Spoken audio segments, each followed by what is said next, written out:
Assalamualaikum warahmatullahi wabarakatuh.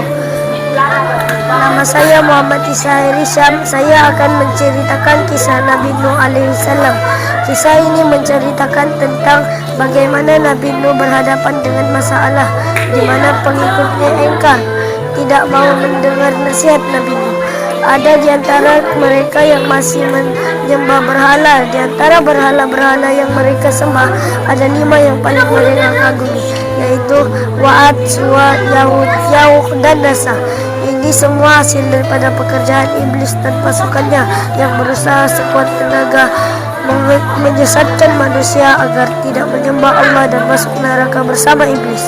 Allah tidak membiarkan manusia tersesat semuanya tanpa petunjuk, maka Allah memilih Nuh alaihissalam untuk mengingatkan kaumnya agar mereka meninggalkan penyembahan berhala dan kembali menyembah Allah Subhanahu wa taala.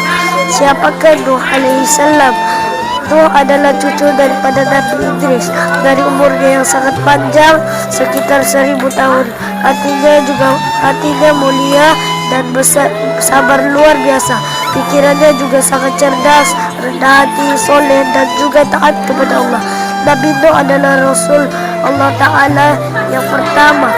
Sebelumnya Allah hanya mengangkat nabi-nabi saja. Mulailah Nabi Nuh berdakwah kepada kaumnya. Setakat ini hanya 80 orang yang menjadi pengikut Nabi Nuh. Nabi Nuh pun berdoa, Tuhanku, musnahkanlah orang-orang neraka itu dari muka bumi. Mereka hanya membuat kerusakan dan melahirkan anak-anak yang neraka. Kemudian Allah memerintahkan Nabi Nuh untuk membuat kapal yang besar.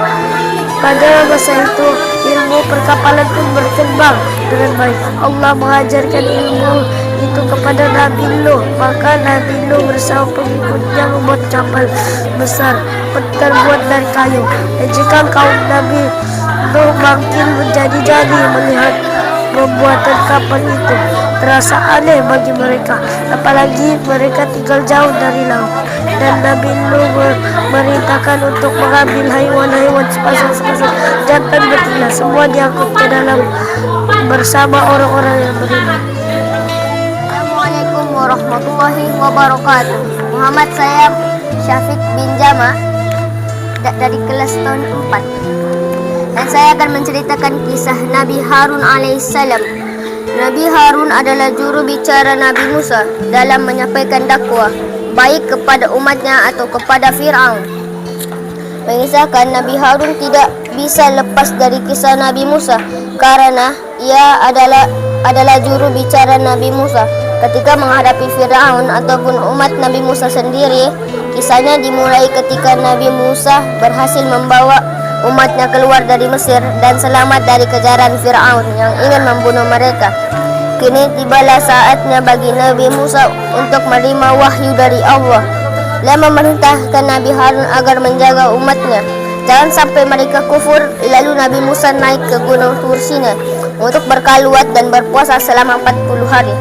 Di atas gunung Nabi Musa kemudian memohon kepada Allah, Ya Tuhan, dapatkah aku melihat engkau? Allah berfirman, engkau tidak akan sanggup melihatku, tetapi cobalah lihat bukit itu. Jika ia tetap berdiri tegak di tempatnya, maka kau akan dapat melihatku. Lalu Nabi Musa menoleh ke arah bukit atau gunung yang dimaksud. Seketika gunung yang dilihat hancur luluh tanpa meninggalkan bekas masuk ke dalam perut bumi. Nabi Musa terperanjat, gemetar seluruh tubuhnya dan jatuh pingsan. Setelah disadar, ia bertasbih dan bertahmid seraya memohon ampun atas kerancangannya itu. Maha besar Engkau, wahai Tuhan, ampunilah aku dan terimalah taubatku, dan aku akan menjadi orang yang pertama yang beriman kepadamu. Selanjutnya, Allah menurunkan kitab Taurat yang berupa kepingan-kepingan batu. Di dalamnya tertulis pedoman hidup dan penuntun beribadah kepada Allah Subhanahu wa taala. Patung anak sapi. Ketika Nabi Musa diturun dari bukit Turnisa, ia terkejut. Kaumnya telah tersesat. Mereka berpesta pora dan menyembah patung anak sapi yang terbuat dari emas. Nabi Musa menegur saudaranya yaitu Harun yang telah dititipi agar menjaga umatnya. Nabi Harun berkata bahwa ia sedang memperingat mereka. Namun mereka tak menganggapnya sebelah mata. Nabi Harun dianggap orang yang lemah. Setelah diselidiki, ternyata Samirilah orang yang mengajak orang-orang itu membuat patung anak sapi dan menyembahnya. Nabi Musa marah sekali. Samiri diusir, tidak boleh bergaul dengan masyarakat. Sebab Samiri terkena kutukan jika ia disentuh atau menyentuh manusia, maka badannya akan menjadi demam panas. Itulah siksa di dunia. Adapun nanti di akhirat, ia akan dimasukkan ke dalam neraka. Assalamualaikum warahmatullahi wabarakatuh. Nama saya Edi. Saya mengisahkan kisah dari Masjid Nurul.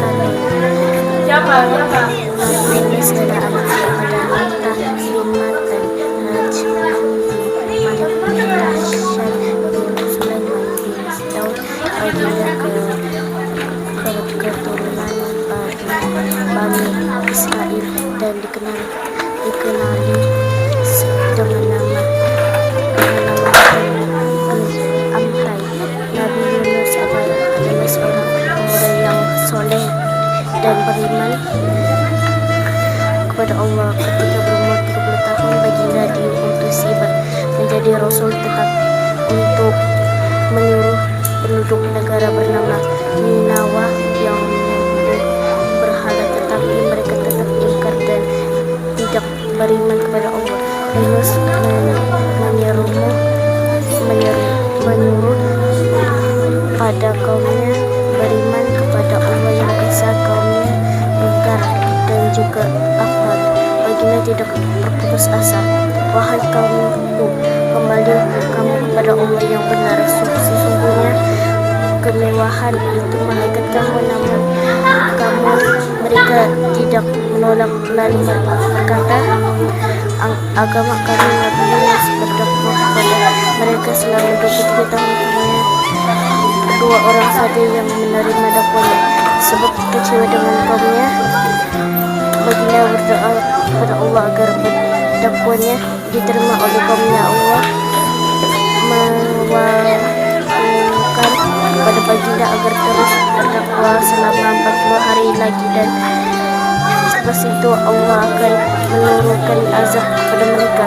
Oleh kerana tidak tahan dengan kerana kaumnya, Nabi Yunus hanya berdakwah semasa 33 hari saja. Ibunya hati tidak berkira, membawa diri dalam derita kerana ajaran tidak diterima. Tinggallah kaumnya dalam sejarah.